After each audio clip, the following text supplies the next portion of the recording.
So we have the Thursday, April 9th, 2026 NCAA Women's Sports Run. So we had a couple games from earlier today in NCAA Women's Lacrosse. A couple women's lacrosse scores, dates. I do want to share them with you. We had 4 games earlier today in women's lacrosse.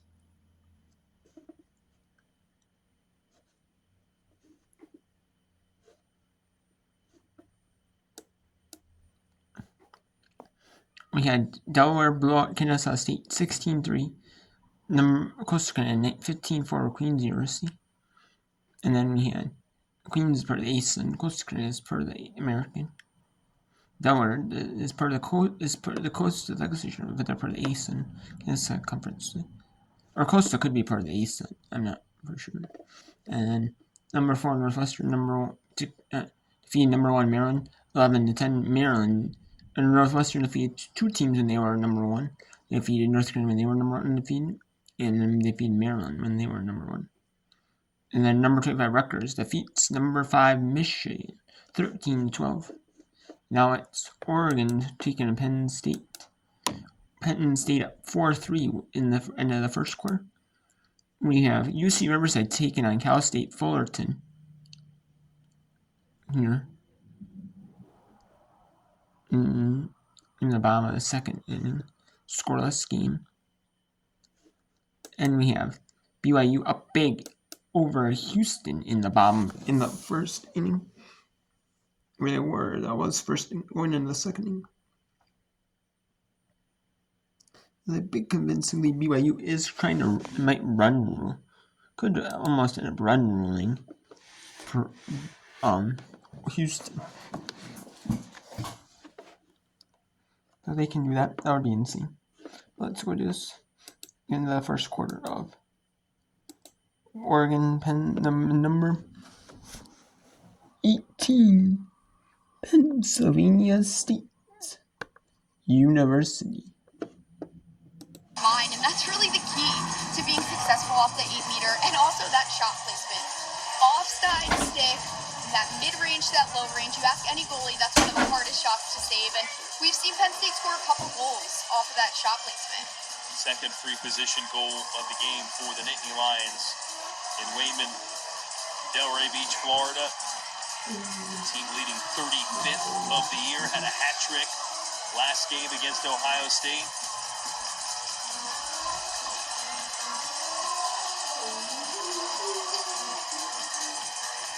Another draw opportunity here for Jenkins and Kelly.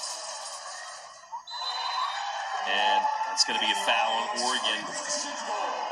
Or at least they'll keep it rolling here with Ho as Kelly got dropped.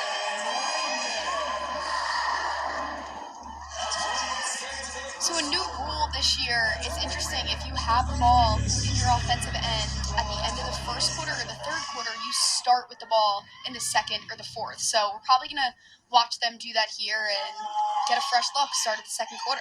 No rushing for a final shot of the period, just patience.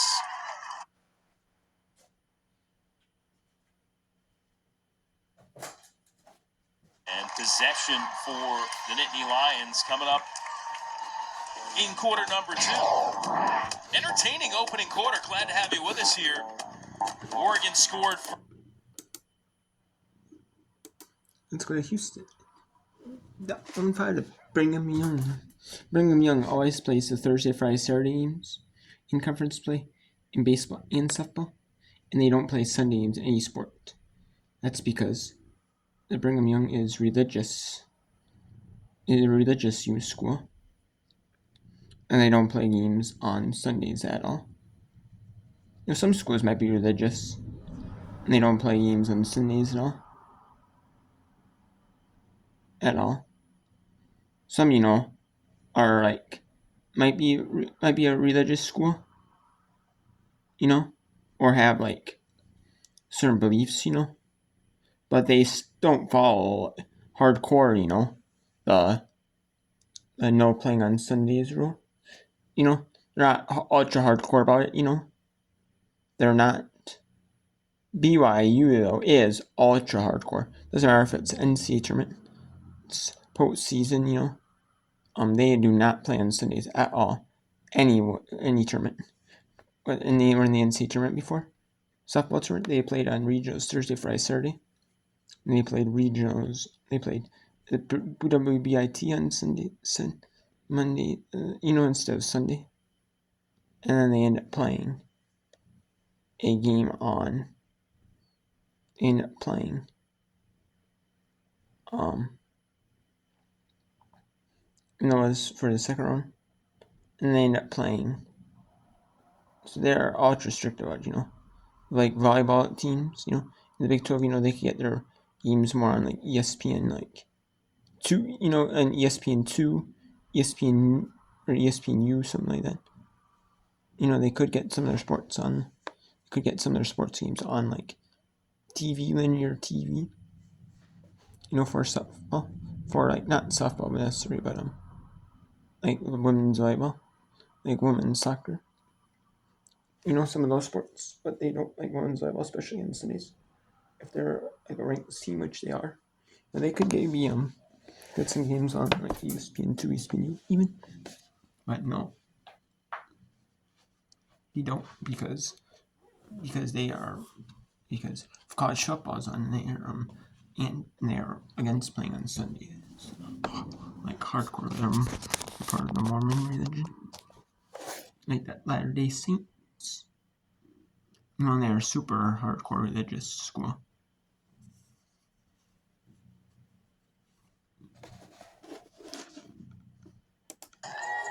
Put on the runs in the last inning. You really want to slow them down and keep them down as long as you possibly can. So runner in scoring position is dangerous for BYU right now. There are 54 combined home runs in the starting batting lineup for Houston today. Absolutely incredible. Two players with 15 right now at this point in the season. It's phenomenal. You compare that to BYU, who has 25 combined home runs in their starting batting order. Pitch is low, and that's going to allow the runner to advance to third. So Gardner is safely over to third base. And the wild pitch from Gianna Matez. Brittingham did what she could to try and get in front of it. It deflects away. And now Ronnie Esparza will try and make contact.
On the changeup, Esparza goes down swinging for out number 2. And there is the 78th strikeout of the season for Matez. And I feel like that's a pitch she's really developed this year. She's thrown that changeup very well and gets a lot of people swinging and missing on it. She does a good job keeping it low so they can't get it, and she hides it well. Fools a lot of people. Isabel Cintron takes ball 1, low and away. Gardner still on third. Led off with a single. Was advanced on a ground ball to second. Got over to third on a wild pitch. Houston trying to manufacture at least one back, trailing by 5 runs. Cintron, the catcher for Houston, batting .230 in the number 8 spot tonight. Check swing. And a strike. 2-1. The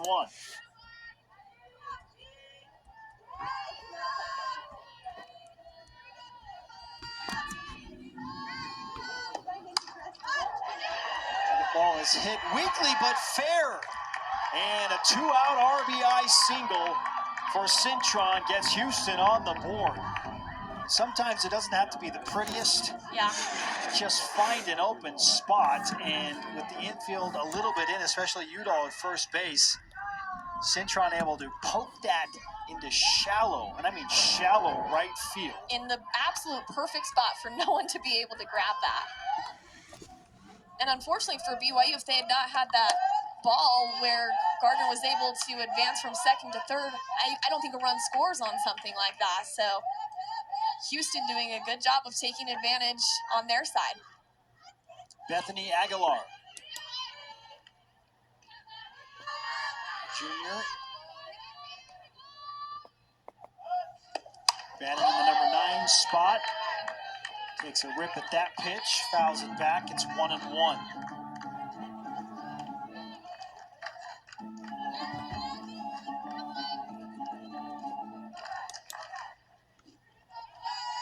Up no, BYU's pitcher in the circle, Gianna Matez, has been in and out of a boot recently. She's dealing with a stress fracture in her plant foot, but she's just pitching through it. So the Cougars' top 2 pitchers out with either a season-ending injury or a lengthy injury.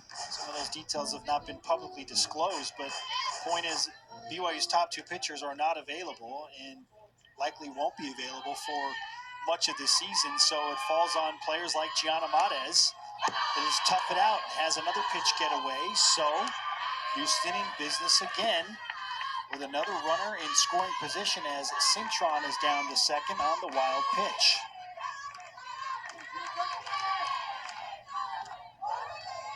You have to wonder with Matez working through her own injury how much BYU can really rely on her. How long can she go in this matchup? And that is hit fair.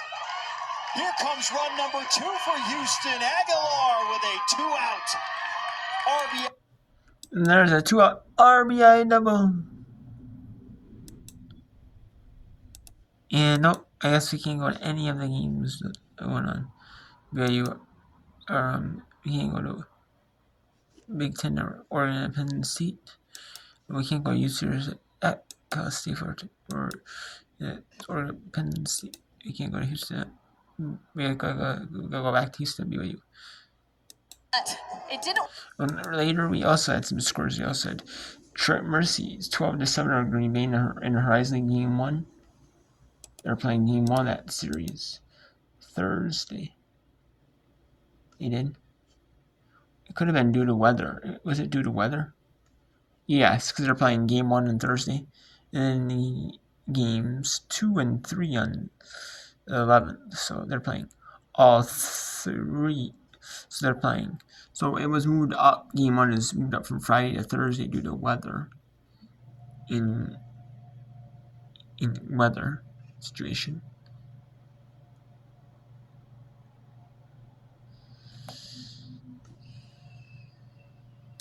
And then Stone Central took on Snow and won 6-3. And that was game 3 of the series between Wagner and Stono. Central Connecticut. Excuse me, Central. I said Wagner and Stono. Central Connecticut and Stono. Stono won the sweeps the series. And then we have we have top of the third UC State Kelsey 14 scores. And I can see BYU 5-2 in Houston. So the Big Ten gets Penn State and right team Penn State 8-3 over.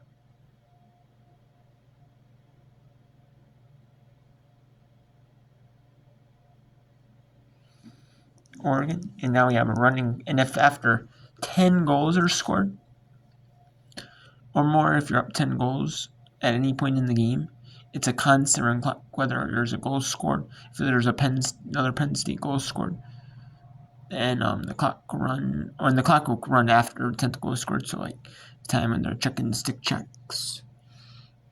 Any scenario the clock will run. Unless like the referees are like reviewing something, or it's halftime, or there's like a media timeout, like a commercial break. There's like a commercial break because the game's in like linear TV. There's more of a commercial break. That'll be on.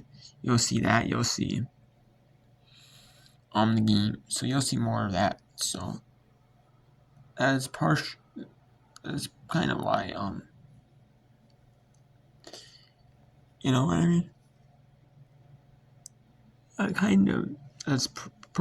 why the games.